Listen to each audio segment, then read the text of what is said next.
Halo semua, nama gue Christian. Hari ini gue kedatangan dokter muda, namanya Yordan. Dia teman lama gue di SMA, dan sekarang dia lagi tugas di mana, Dan? Ya, jadi gue koas di suatu rumah sakit di Jakarta. Cuman gue saat ini lagi dirumahkan karena salah satu rumah sakit yang gue sekarang duduki ini jadi rumah sakit rujukan COVID gitu. Jadi direktur nggak mau ambil resiko buat kasus-kasusnya tertular, jadinya diliburkan sampai waktu yang nggak ditentukan. Dan gue sekarang lagi di Bandung gitu. Oke. Nah, selama lagi COVID gini, kan kita butuh social distancing nih. Makanya kita Mm-mm. melakukan wawancara tuh via teleconference. Iya, Nah, betul. coba menurut lu gimana sih sebenarnya COVID-19 ini tuh sebenarnya gimana sih sebagai pandangan dokter muda? Oke, menurut gua ya sama ya. Jadi nggak ada perbedaan antara mungkin dokter yang. Jadi kita di sini sama-sama belajar, dokter spesialis, dokter profesor sekalipun, dan kita dokter muda dan masyarakat pun belajar sama-sama tentang COVID ini karena ini suatu virus yang baru, penyakit yang baru juga gitu. Jadi sebenarnya di sini menurut gua COVID-19 ini ada suatu penyakit yang belum ada obatnya. Semua dokter setuju dengan hal itu, dan juga dia ini bukan suatu virus yang baru, tapi dia itu suatu virus yang sefamily atau sejenis dengan SARS sama MERS yang lebih mematikan sebelumnya. Nah, di sini tuh COVID-19 ini suatu virus zoonosis, artinya dia virus yang ada di binatang tetapi menginfeksi manusia. Nah, jadi sebenarnya COVID-19 ini adalah suatu penyakit yang ada di binatang, tetapi karena kecerobohan manusia sendiri ya, karena memakan makanan hewan liar, kayak dari terenggiling Hmm. atau kelelawar, makanya itu bisa tertular ke kita gitu. Gitu. Oke. Nah, dan tadi kan lu sempat juga mention tuh kalau lu tadi kerja di RS Jakarta, lagi koas di Iya. sana. Nah, selama lu di sana, lu pernah nanganin orang yang kena COVID nggak? Atau gimana sih di sana? Oke. Iya, jadi waktu itu kan kurang lebih seminggu atau 2 minggu setelah COVID masuk Indonesia kasus pertama kali, gua sih masih di rumah sakit ini ya, rumah sakit di Jakarta ini, Jakarta Selatan ini.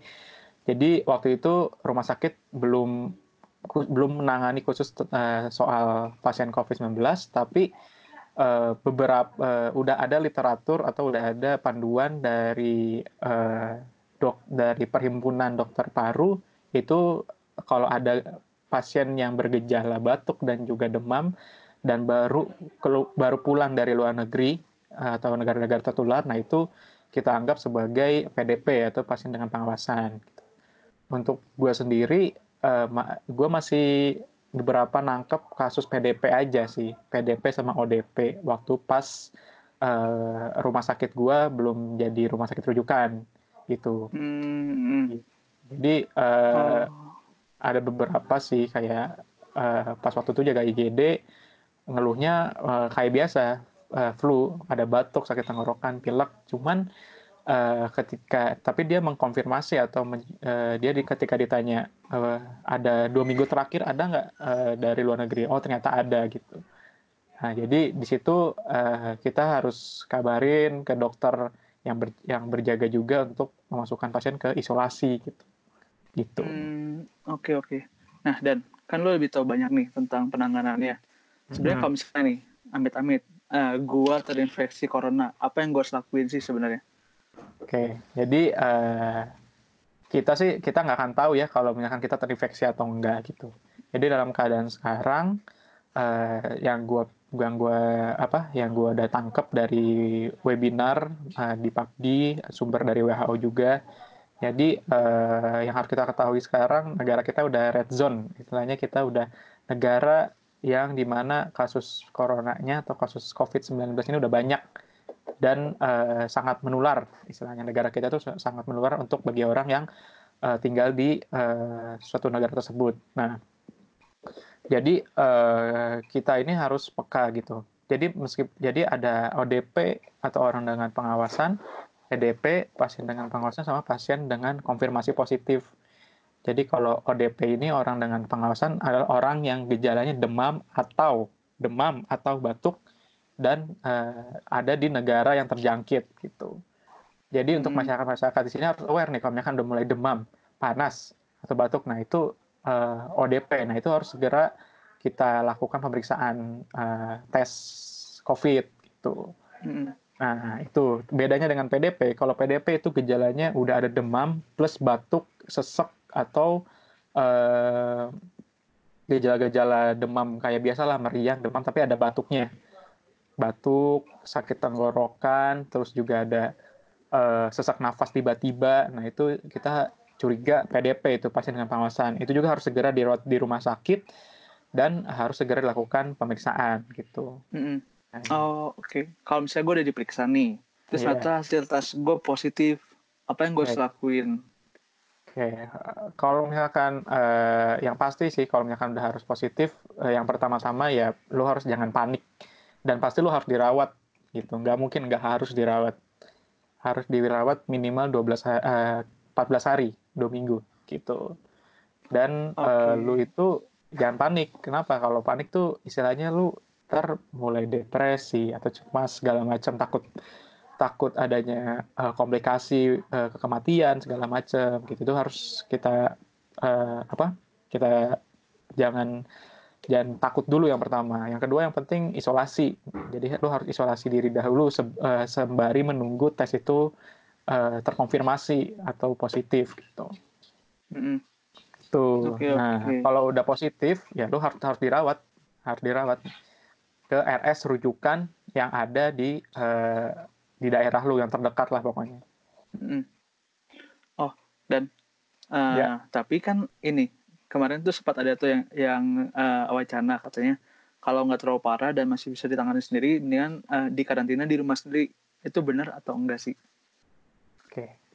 Selama dia ODP itu benar. Jadi selama dia ODP itu benar harus isolasi mandiri di rumahnya masing-masing gitu, dan jangan sampai ketemu ke keluarga ataupun teman-teman kerabat yang lainnya dulu gitu. Itu benar. Tapi kalau udah jadi PDP itu harus dirawat sampai menunggu tesnya. Oh, oke.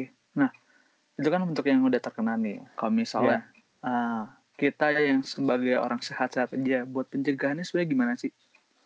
Oke, pencegahan yang pertama ya benar, itu yang diusulkan oleh pemerintah, ya stay at home, hindari kerumunan, social distancing, physical distancing, dan juga jaga kebersihan semaksimal mungkin gitu. Dengan mencuci tangan, terus juga makan makanan bergizi yang mengandung vitamin C tinggi, sayur, buah, segala macam. Terus juga hindari kalau batuk, ya etika batuk yang benar, cuci tangan yang benar. Kan udah di-share ya sama Kemenkes bagaimana etika batuk yang benar gitu. Oke. Nah, so gimana lanjut? Iya, dan juga ini sih kalau beberapa literatur yang gue baca, untuk mungkin yang sekarang kan banyak orang yang masih di luar sana bekerja gitu ya, atau misalkan masih beraktivitas di luar garda terdepan. Nah, mungkin itu bisa mencegahannya dengan meminum tambahan vitamin C. Vitamin C itu sebenarnya penting atau enggak sih sebenarnya kalau buat kita? Oke, buat kita yang sehat-sehat aja, yang masih stay at home di rumah itu nggak begitu penting. Mungkin bisa dengan konsumsi makanan dan buah-buahan itu juga udah cukup gitu, memenuhi standar vitamin C per hari. Gitu. Kalau misalkan untuk orang-orang yang masih di luar, yang masih bekerja, mungkin Gojek atau mungkin polisi segala macam, perawat itu masih disarani minum vitamin C setiap hari. Oke. Nah, kalau gitu Dan, kan juga banyak nih berita-berita yang simpang siur, apalagi terutama penyebaran itu via WhatsApp ya. Nah, coba menurut lu tanggapan lu gimana sih tentang berita kayak gitu? Apa ada mungkin atau lu punya tahu nih sebagai mahasiswa koas atau bisa gue bilang dokter muda ya, sebagai dokter muda, lihat berita-berita itu kan pasti lu pernah dapat juga berita-berita kayak gitu. Coba tuh berita yang menurut lu dan lu beritanya lu dapat dan lu tahu itu hoax itu apa gitu yang perlu lu klarifikasi ke orang-orang. Oke. Beberapa sih ya. Ini sih yang gue bikin agak sedih ya itu yang stigma masyarakat kita terhadap ODP atau PDP yang sangat-sangat sangat meresahkan pasien dan juga meresahkan masyarakat gitu. Jadi sebenarnya di sini tuh kan ada berita ya kayak misalkan suster atau misalkan perawat, dokter ataupun ODP yang yang ditolak sama masyarakatnya sendiri gitu ya. Gitu. Itu menurut gue adalah miskonsepsi dari masyarakat gitu. Emang penyakit ini berbahaya, emang penyakit ini menyebarnya dengan cepat. Cuman kita pikirkan juga harusnya bagaimana orang ini, ODP, suster ini biar tetap sehat dan tidak terjangkit gitu. Jadi sebenarnya butuh support juga dari masyarakat untuk melindungi keluarganya sendiri, juga melindungi orang yang terjangkit. Mungkin bisa dengan ada orang ODP isolasi, kita kasih bantuan makanan mungkin setiap hari agar dia bisa makan. Tanpa ketemu juga bisa kan, mungkin dengan bisa meninggalkan di depan pintunya biar nanti dia ambil sendiri, ataupun mengantarkannya ke rumah sakit atau memanggil ambulan terdekat untuk segera dirawat gitu. Jadi sebenarnya stigma-stigma itu yang harus kita hindari sih ya, karena ya sedih aja gitu kalau misalkan ada perawat atau ODP yang dijauhi padahal bukan dia yang mau terjangkit gitu kan misalnya gitu. Oke, iya sih. Kan sempat juga tuh gue dapat berita nih tentang minum air lemon. Ya. Air lemon, terus menghirup air panas. Itu gimana menurut lo? Dari literatur yang lu baca itu benar atau enggak sih sebenarnya? Oke, sampai saat ini WHO maupun Perhimpunan Dokter Indonesia itu nggak menyarankan sih atau merekomendasikan untuk uap-uap itu ya, yang uap-uap digodok terus kita hirup biar virus corona mati gitu. Ya yang ada yang ada malah ya nggak berefek apa-apa gitu. Oke. Tapi untuk minum air lemon boleh lah, air infus lemon itu kita minum itu boleh lah karena ada mengandung vitamin C. Gitu. Untuk kalau yang uap-uap itu belum ada rekomendasi sih. Nah, dan kan kita masih belum tahu nih ke depannya kita bakal gimana. Iya. Si jumlah kasus juga kan tinggi nih, makin lama makin naik terus.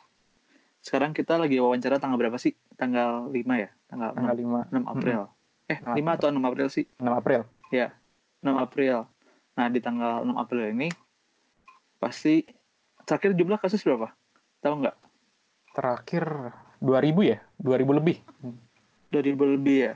Positif, nah, iya. Kan jumlahnya itu makin lama kan makin banyak tuh. Iya. Nah, apa sih langkah-langkah yang bakal kalian ambil gitu sebagai dokter muda? Apakah kalian bakal siap-siap dipanggil sama rumah sakit sebagai tenaga bantuan berikutnya atau gimana sih? Atau lu ada wacana nggak dari rumah sakit lu yang kemarin lu kerja gitu, lu koas gitu?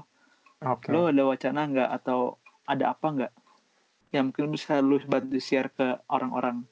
Oh iya, oke. Ya sebagai mahasiswa kedokteran sih ya, untuk sampai saat ini masih belum diminta bantuan secara paksa oleh universitas maupun pemerintah. Karena emang koas atau dokter muda ini istilahnya masih belajar, masih dalam tanggungan universitas dan masih termasuk pelajar istilahnya, mahasiswa lah. Nah, tapi udah beberapa sih kayak pembukaan tentang relawan-relawan COVID-19 dan untuk siapa mau yang bergabung sukarela untuk membantu itu bisa daftar gitu. Oke. Koas juga diikut sertakan. Oke. Gitu. Berarti dari si rumah sakit sendiri nggak ada paksaan ya buat dokter muda untuk kebantu ke sana. Cuman dibuka sebagai relawan. Siapa yang mau bantu bisa bantu ke sana. Oke. Gitu. Nah, sebenarnya gue mau nanya satu hal nih, tapi kan gue nggak tahu nih lu bisa ngomong atau enggak soal ini karena lu masih dokter muda. Kenapa sih sebenarnya tingkat kematian di Indonesia itu tinggi banget? bebas, lu bisa jawab atau enggak. Kalau menurut lu itu Oke. enggak aman buat lu nggak boleh jawab, nggak apa-apa. Cuman kalau menurut lu itu aman dan lu Iya. ngerti, ya lu jawab nggak apa-apa. Ya, sebenarnya sih ini uh, gue nggak bisa jawab karena salah siapa, karena apanya gimana ya. Itu terlalu luas lah. Banyak faktor yang menyebabkan uh, di Indonesia ini fatality rate atau angka kematiannya tinggi gitu. Yang pasti sebagai masyarakat kita ya sebagai orang yang stay at home ya kita ikutin aja apa yang pemerintah lakuin gitu. Stay at home, jaga kebersihan. Kalau misalkan keluar sekarang harus wajib pakai masker, itu harus kita lakuin sebaik mungkin untuk mencegah adanya kasus positif lagi gitu kan. Nah kan dengan kasus positif yang menurun atau dicegah, kita juga bisa menurunkan angka kematian gitu. Ya, dan untuk Oke, pemerintah oke. sendiri mungkin dia pasti sudah memikirkan bagaimana agar Indonesia ini bisa menurunkan angka kematian karena COVID ini sendiri sih. Tapi Hmm, bukan ranah gue untuk menganalisa apa yang oke. dilakukan pemerintah lah. Ah, ah, ah. Oh, oke, oke. Eh, ada nggak sih yang mau lu sampaikan lagi ke orang lain? Apa yang lu dapat dari dan apa yang lu pernah ngalamin di RS itu, walaupun lu belum terlalu lama ya waktu Iya, lagi corona ini, dan lu nangani di sana belum terlalu lama ya. belum sih. Apa sih yang lu dapat dan lu bisa sampaikan ke orang-orang? Oke, ya untuk sampai ke orang-orang sih, yang pertama apa ya, ya bersabar untuk menunggu masa puncaknya selesai gitu ya. Terus juga uh, bersabar sampai akhirnya kita bisa kembali untuk melakukan kegiatan sosial segala macamnya. Karena balik lagi ini suatu wabah dan pandemi yang di seluruh dunia gitu. Jadi bukan bukan negara kita aja, bukan kita sendiri yang ngalamin ini, cuman banyak negara pun melakukan social distancing stay at home gitu. Mungkin ada banyak yang kayak udah mulai gatel gitu ya, udah mulai, duh kapan sih gue keluar, kapan sih gue melihat matahari terbit atau gimana yang agak-agak lebay itu gimana. Jadi ya bersabar aja gitu karena eh, pasti ini bakal berlalu juga gitu ya. Mungkin emang agak lama tapi pasti akan berlalu dan pasti semua instansi yang ada bekerja dengan sebaik-baiknya dan juga tetap jaga kesehatan aja sih untuk yang apa yang udah mulai nggak sabar ya sabarlah, stay at home, jaga kebersihan, dan kalau misalkan ada gejala demam atau segala macam langsung ke rumah sakit untuk diperiksa. Itu sih. Sama ya Hmm, satu lagi pesan dari gua, virus ini menurut gua sangat cepat ya. Menurut gua tuh sampai yang mikir kayak ini virus F1 banget gitu, kayak buset cepet banget, nggak ada tanda apa-apa bisa nularin gitu. Gitu. Ya makanya dari situ kita harus benar-benar mencegahnya untuk tidak terjadi lagi sih. Gitu. hmm. Oh, oh iya, dan gue ingat satu hal. Soal hand sanitizer. Mm-mm. Sebenarnya itu bisa membunuh virus corona nggak sih? Sedangkan kalau kita lihat ya, di Iya. hand sanitizer sendiri itu aluhannya gitu, antibakterial atau enggak, pembunuh bakteri tercepat. Tapi Mm-mm. kan bukan bunuh virus. Oke. Kalau soal itu sebenarnya bisa sih untuk mencegah mencegah penularan virus gitu. Jadi ada dua cara. Jadi kan kalau yang pakai hand sanitizer itu kalau tangan kita terlihat bersih, cuman kita nggak yakin ini ada bakteri atau enggak atau virus. Nah itu kita bisa boleh gunakan hand sanitizer. Cuman yang lebih efektif lagi sebenarnya untuk membasuh itu semua bakteri virus itu dengan cuci tangan dan air mengalir. Itu biar si virus-virusnya ini nggak menempel, pakai sabun jatuh ke saluran pembuangan gitu sih istilahnya. Hmm. Gitu. Jadi sebenarnya hand Oh, sanitizer ampuh nggak sih? Ampuh sih menurut gua. Cuman kita lihat dulu tangan kita juga. Kalau tangan kita kotor, banyak ada apa tuh kotor-kotoran, entah kotoran pasir atau kotoran cairan, hmm. itu mending cuci tangan kita dengan air mengalir gitu. Oke, oke. Nah, dan kan ada dua tuh, hand sanitizer yang ada alkohol dan nggak ada alkohol. Kita Mm-mm. pilih yang mana? Alkohol nggak ada alkohol. Pakai yang ada alkoholnya sih menurut gua ya. Karena etanol, mengandung etanol, alkohol jenis yang etanol itu lebih efektif sih. Dan dipakai di rumah sakit juga sebagai antibakteri dan ada efek antivirusnya juga. Oh, oke. Gitu. Paling gitu aja, Dan. Thank you banget udah ngobrol-ngobrol, dan tadi udah mau dibantu juga ngasih Siap. sarannya dan ngasih pencerahannya juga, terutama buat gue yang belum ngerti terlalu banyak soal ini. Thank you banget. Siap. Paling gitu Sama-sama. aja. Thank you juga. Dadah. Yuk, thank you ya.